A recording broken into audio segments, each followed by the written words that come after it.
आज होता जेवणाचा स्पेशल मेनू आणि आजच्या जेवणामध्ये वाटणाचं जेवण होतं. जेवढं हसत हसत मी गोबरं खिचत आहे ना, तेवढाच मला कंटाळासुद्धा आला होता. कारण ऑफिसवरनं येऊन वाटणाचं जेवण वगैरे करायला ना खरं थकायला होतं. तरी पण एकीकडे मी भात ठेवला आणि एकीकडे चिकन धुवून वगैरे उकडायला ठेवलं होतं. एकीकडे कांदा कापला, खोबरा खिसून ठेवलं होतं आणि वाटणाची तयारी केली. इथे आधी वाटणाला लागणारा सगळा जो मसाला होता ना, तो तेलात थोडासा फ्राय करून घेतला. कारण त्याच्याने ना वाटण छान होतं. आणि मग त्याच्यानंतर टोपात तेल टाकून 2-3 लसणाच्या पाकळ्या ठेचून टाकल्या होत्या आणि सुके मसाले असेच टाकले होते, कारण कालवणात ना छान टेस्ट आणि कलर येतो. सो त्याच्यानंतर वाटलेलं वाटण टाकलं आणि कालवणाला फोडणी दिली.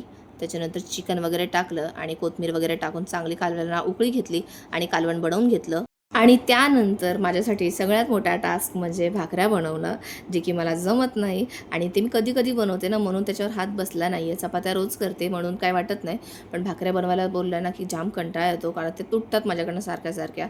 पण तरीही आज भाकऱ्या करायच्या होत्या, तर ते पीठ मळून घेतलं आणि भाकऱ्या करायला सुरुवात केल्या आणि घाबरत-घाबरत का होईना, पण त्याला थापलं, कारण एक भाकरी तुटली ना माझ्याकडनं, 2 तुटतात आणि एखादी चांगली बनते, असं होतं.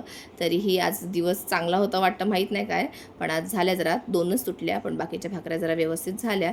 आणि उचलताना तेवढी मला भीती वाटते, कारण उचलतानाच नेमकं माझी भाकरी तुटते. पण आज 2-3च भाकऱ्या तुटल्या आणि बाकीच्या बनल्या.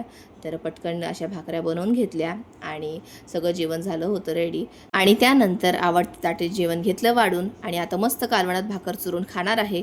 तुम्ही पण या खायला. आणि व्हिडिओ आवडला असेल तर व्हिडिओला लाईक करा. भेटूया पुन्हा. बाय.